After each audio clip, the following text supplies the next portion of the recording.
सिद्धेभ्यः। ओम नमः सिद्धेभ्यः।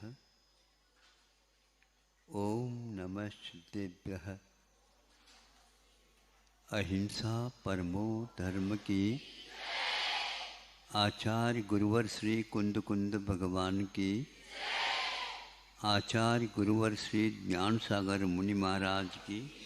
संत शिरोमणि आचार्य गुरुवर विद्यासागर जी महाराज की।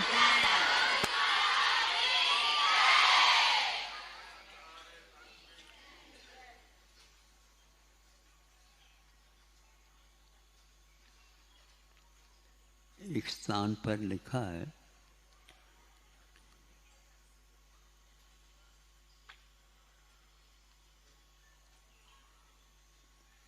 उपवास करने की बात है, किंतु गुरु के द्वारा कहा जाता है कि आज आप उपवास न करो। हम करने के पक्ष में, गुरु नहीं करने के पक्ष में। क्योंकि जो अस्वस्थ हुआ है उसकी वैयावृत्ति हेतु आज का भोजन आपको करना अनिवार्य है। यह साधुओं के लिए शिक्षा दी जा रही है, वहाँ की बात। और सामने जो बैठी सभा है उसके लिए भी यह लागू हो जाता है। संतों का कहना है, शरीर के बिना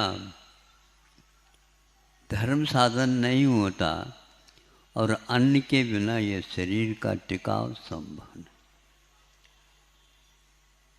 अन्न लेना अनिवार्य है, लेकिन कौन सा अन्न लेना, स्वयं को भी हम संयत बना रखें।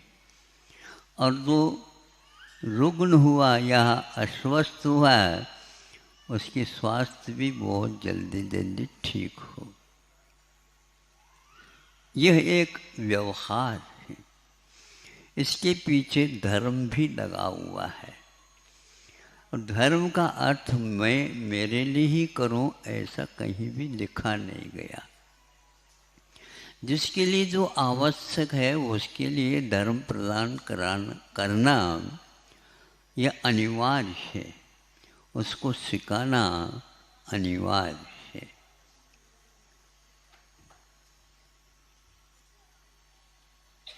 ये एक सामान्य बात हो गई। विशेष बात क्या है? विशेष कि हम जो भोजन कर रहे हैं और भोजन दूसरे को दे रहे हैं वो कैसा है, इसका भी निरीक्षण परीक्षण होना अनिवार्य है। आज सुनने में आता है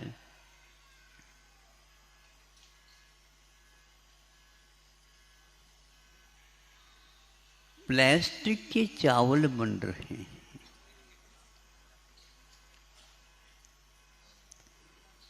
प्लास्टिक क्या है ये आप लोगों को ज्ञात है, पूरे युग को जानने में आया है।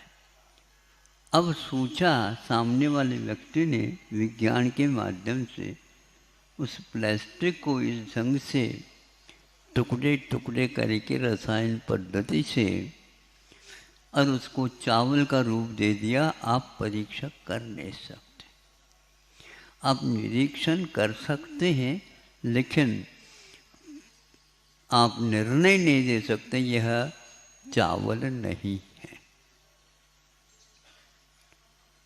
क्या आप उसको खा नहीं रहे?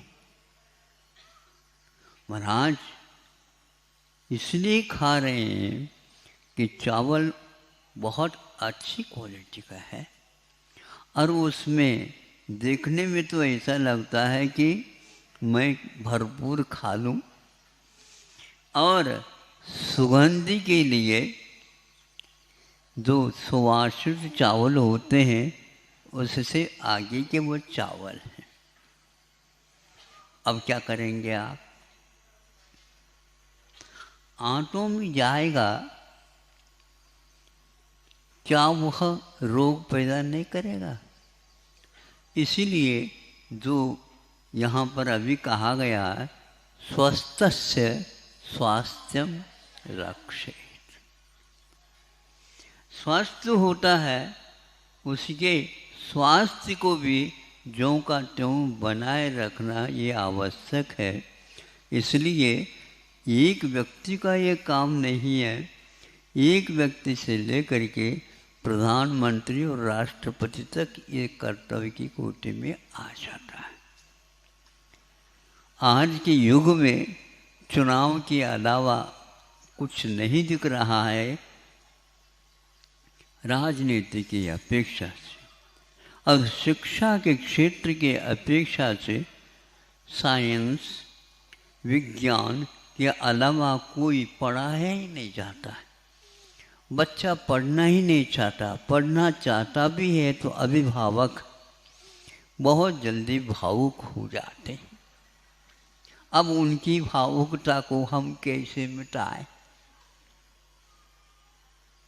आप ही मिटा सकते हैं। बच्चे ही अपने माता पिताओं के, लेकिन उनके ऊपर ऐसा प्रभाव पड़ा है अभिभावकों के ऊपर, हमारे बच्चे को तो देशी तो है ही, लेकिन विदेशी शिक्षा भी दिलाना है।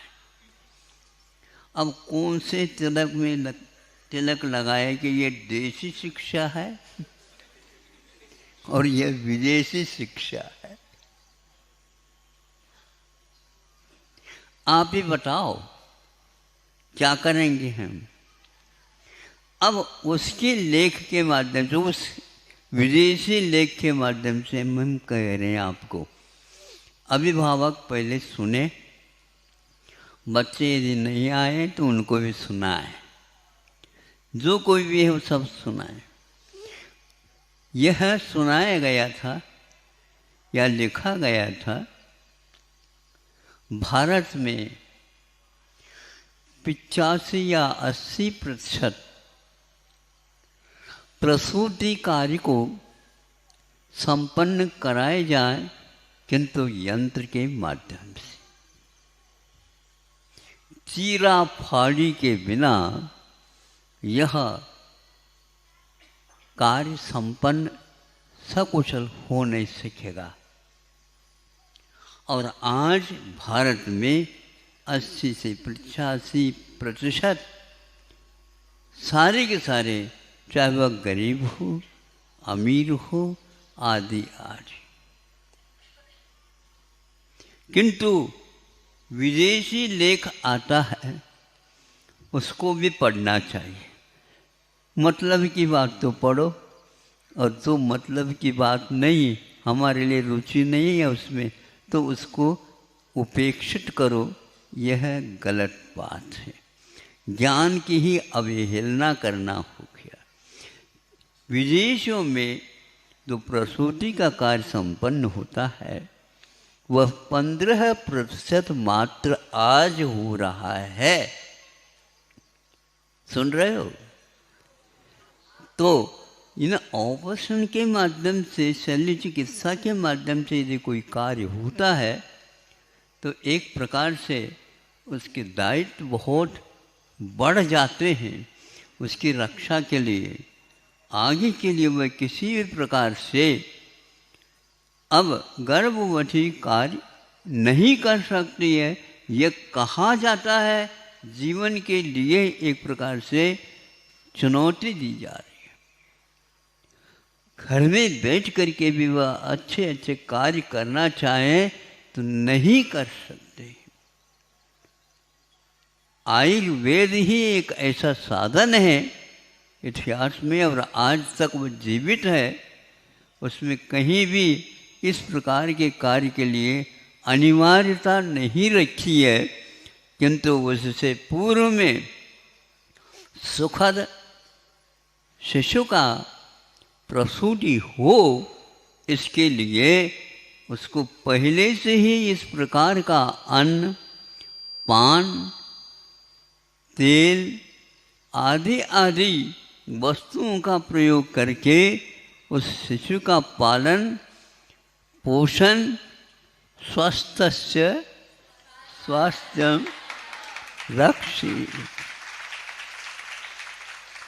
3-4 महीने तक लगातार उसके लिए सेवा के माध्यम से उसमें ऐसे मंत्रों के आरोप किए जाते हैं जिसके माध्यम से शिशु गर्भस्थ होकर के भी सुख और शांति का अनुभव करता है और प्रसूति हो जाती, गरीब हो या अमीर हो। अमीर अपने ढंग से अपना आहार तैयार करता है, उसकी अब लिस्ट यहाँ पर लिखनी पड़ेंगे तब कहीं आप लोगों को याद होगा अथवा समझ में बात आ सकती। ऐसे ही पहले करते थे और प्रतिशत सारे के सारे व्यवस्थित उस गर्भस्थ शिशु को यहाँ पर आकर के रखते थे। क्या यह अपराध नहीं हो रहा है? और इसके पीछे लक्ष्य क्या है? शल्य के अनिवार्यता का केवल पैसा पैसा पैसा, जैसा तैसा, कैसा आए, कैसे आए। पैसे से बिक गए आप लोग। इसलिए हमारा कहना, आयुर्वेद ग्रंथ को आप खोलिए और जिसके पास ये विद्या विद्यमान है उसको आप दीजिए। आपके लिए गृहस्थाश्रम को चलाने के लिए अर्थ तो चाहिए, लेकिन परमार्थ से ये कार्य संपादित होगा, अर्थ ऊपर से बरसेगा। पहले से ही खड़े हैं दान दातार। इस प्रकार का कोई भी मेरे धन का उपयोग हो, हम उसका उपयोग करना चाहेंगे। इसलिए धर्म का धर्म, कर्म का कर्म। और क्या चाहते हो आप? आज तक वह धर्म और कर्म ग्रंथों में बांध दूर करके रखें, ऊपर से तिलक लगाते हैं, हल्दी का, कुमकुम का और गुलाल का इत्यादि का, किंतु कोई भी व्यक्ति उसको खोल करके पढ़ता नहीं। 50 वर्ष पूर्व में कल्याण कारक का संपादन दोबारा हुआ तो उसमें एक ब्राह्मणों में प्राय करके आयुर्वेद के प्रति आस्था बहुत अटूट रहती। जब उन्होंने इस ग्रंथ को देखा और संपादन करने के लिए आग्रह किया गया है, मैं संपादन करूं, जब देखा तो उसके साथ साथ उनका मन कहने लगा कि इस प्रकार का ग्रंथ हमने कई ग्रंथ पढ़े, लेकिन इस प्रकार की शैली में जो लिखा है ये अभूतपूर्व है। ऐसा परिश्रम आज के इस युग में भी हो रहा है। तो ज्ञानी ही समझ सकता है कि ज्ञान का क्या महत्व होता है। तो आज यह अवसर आ गया है कोरोना की कृपा से, बहुत सारे लोग जागृत हो गए। सारे के सारे अपने अपने प्रयोगशाला में दवाइयों का निर्माण करके उसका प्रतिकार करना चाहा। बनाए थे ये लोग, अमेरिका ने बनाया, चीन ने बनाया, रूस ने बनाया, जर्मन ने बनाया, जापान ने बनाया, सब ने बनाया, किंतु एक दूसरे की दवाइयों के ऊपर किसी का विश्वास नहीं है। तो उसके बारे में हम कैसे कहें? जब विश्वास ही नहीं है तो क्या कहें? तो भारत ने कहा हम आप जैसे नहीं बनाएंगे, किंतु हम काढ़ा के माध्यम से ही आप लोगों को ठीक कर देंगे। सुनते हैं पूर्णायु के कार्यकर्ता सारे कमेटी भी तक 12 बजे तक वो तैयार करते हैं, दवाएं उसमें रख करके पैक करके, और वो भेजते रहते थे। यह कार्यक्रम चलता रहा। भले ही खरीदते हैं दूसरे कोई पेटी के अनुसार चलने वाली दवाई, लेकिन सामने काढ़े की वह पैकेट रखे रहते थे और हम यही सेवन कर रहे हैं। ऐसे प्रशासन वालों ने भी कहा और शासन वालों ने भी कहा, और मेडिकल कॉलेज में रहने वाले जो डॉक्टर्स हैं उनका भी यही कहना था कि हमारा काढ़े के ऊपर विश्वास जम गया है।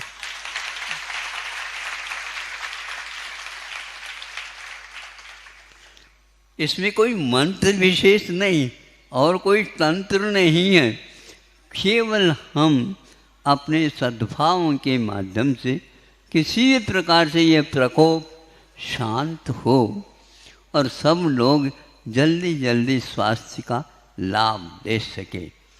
ऐसे भी कई उदाहरण मिल रहे हैं।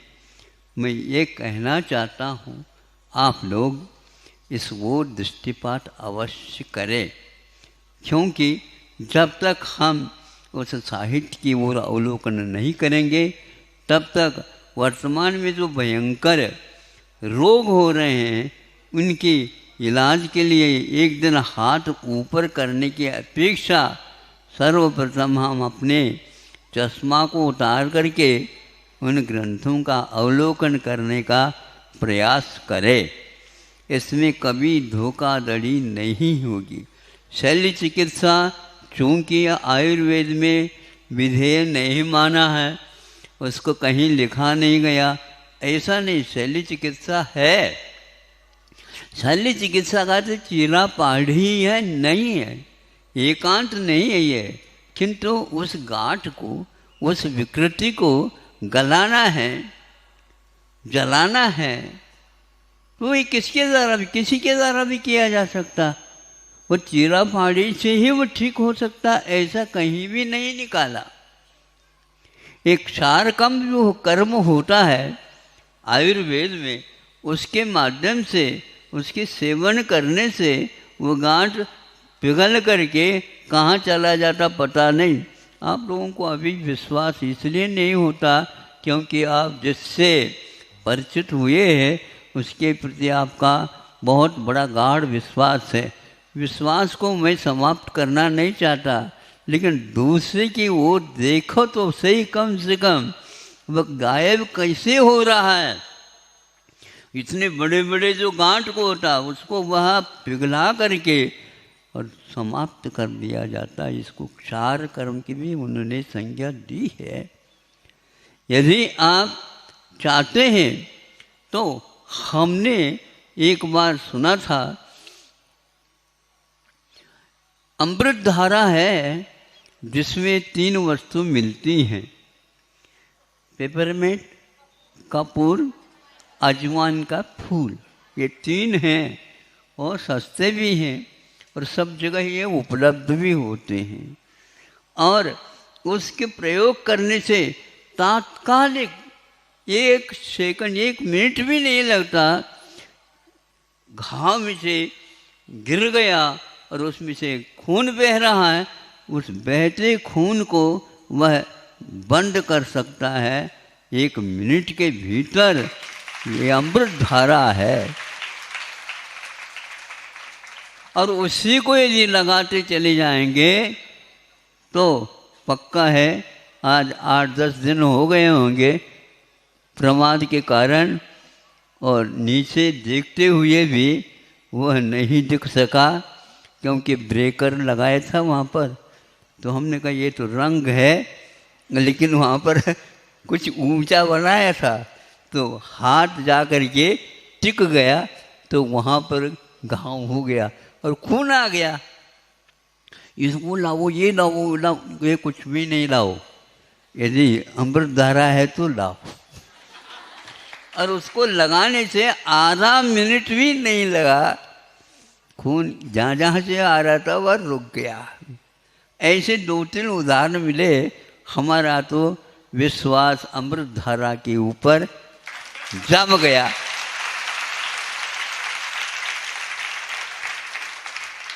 भगवान से प्रार्थना करता हूँ आप लोगों का भी विश्वास इसी प्रकार जम जाए। हम जबरदस्ती नहीं कर रहे हैं, लेकिन जो जबरदस्त लिखी गई है उसके बारे में सोचना तो आवश्यक है। हम सोचें, अफसोस की बात नहीं है, सोचिए आप, किंतु हम इन बातों को कभी गौर से देखना नहीं चाहते। आंखें न मूंदो, सुनने में आ रहा है आप लोगों को? थोड़े से आवाज बढ़ाऊं क्या घटाऊं? आंखें न मूंदो, नहीं आंखें दिखाओ। अर्थ तो खुल रहा है क्या नहीं? दूसरे को तेजी से देखना बंद कर दो, उसका कोई प्रभाव पड़ने वाला नहीं है। बच्चा भी देखता है और माँ की आंखों को देख करके ठीक है, शांत, 5 मिनट की बात है, अपने आप ठीक हो जाएगी।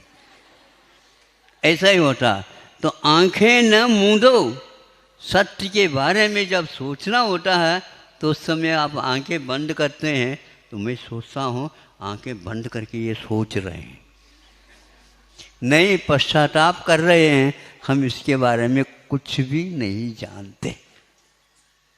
तो इसलिए कहा जा रहा है आंखें न मूंदो, न ही आंखें दिखाओ। फिर क्या करो? सच क्या है देखो, परीक्षण करो। विश्व में हाहाकार हो रहा है एक रोग के पीछे, अभी भी वह दवाइयाँ बन रही हैं। दवाएं नहीं बन रही महाराज, केवल इकट्ठा हो रहा है, इकट्ठा हो रहा है। तो इतने परिश्रम क्यों कर रहे हो? नोट इकट्ठा करो और यह 2000 का नोट गायब हो जाएगा तो अपने आप ही आप दोगे, ये पक्का है। ये मालूम है कि भारतीय परंपरा में प्राय करके गाड़ करके रखते हैं। नोट को गाड़ करके मत रखा करो। वह चांदी की मुद्रा, पंचम चार जिसको बोलते आप लोग, यूं करके ऊपर फेंक दे देते हैं तो दुकानदार क्या सुनते हैं?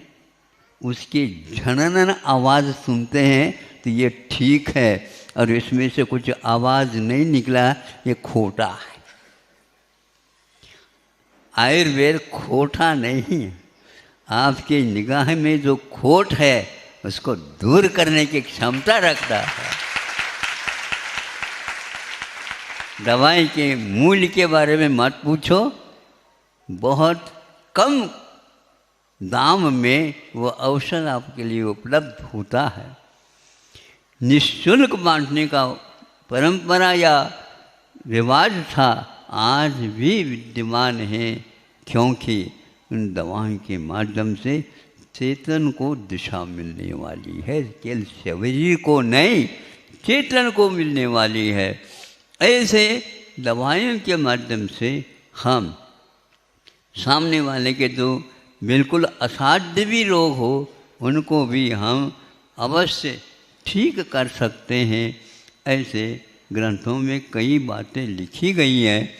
आप लोगों को फुर्सत हो तो अवश्य इसका अध्ययन करें, नहीं है तो अपने बच्चों के ऊपर कृपा करके ऐसे संस्कार डालो, बेटा मैंने नहीं किया लेकिन तुम कर डालो। तो ऐसे बच्चे बच्चियाँ आ रही हैं। महाराज अभी आपने बच्चे की तो बात ही नहीं कही। तो कह रहे हैं पहले जो बाहर भेजे जाते हैं उनको पहले हम रक्षा करते हैं, तुमको तो यहीं के यहीं रहना है। अब उसके बारे में भी सोच रहे हैं कि उधर एक छात्रों का महाविद्यालय और एक तरफ छात्राओं का महाविद्यालय।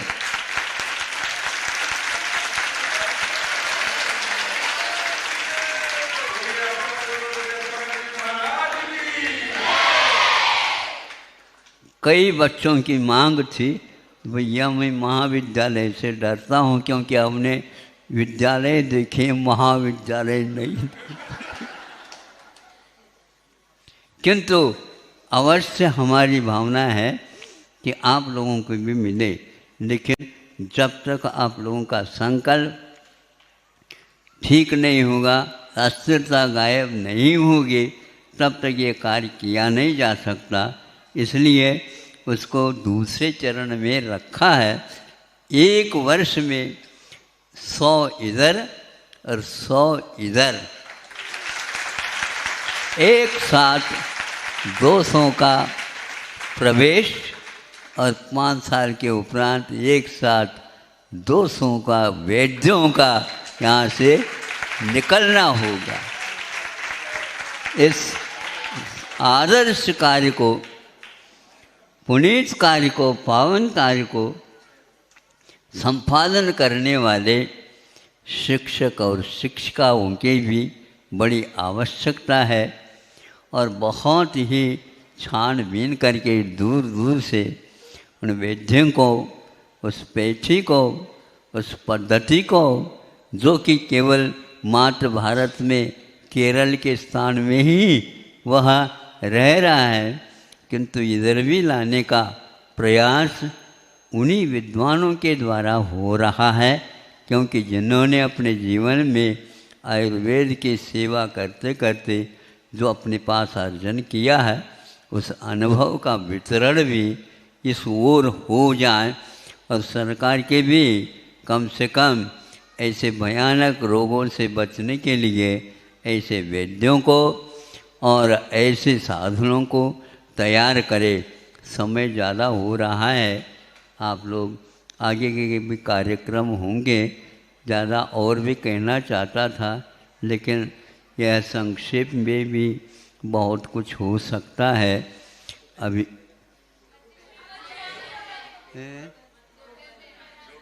दोपहर में अच्छा, अभी मैं हाँ नहीं कहता, देख लेते हैं। वैद्य लोग जो है, क्योंकि हाँ कहने से मैं बंध जाऊंगा और ना कहने से आप नाराज होंगे, इसलिए हाँ देख लो।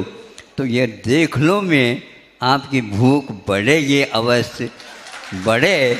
निभाओं के साथ अहिंसा परमो धर्म की।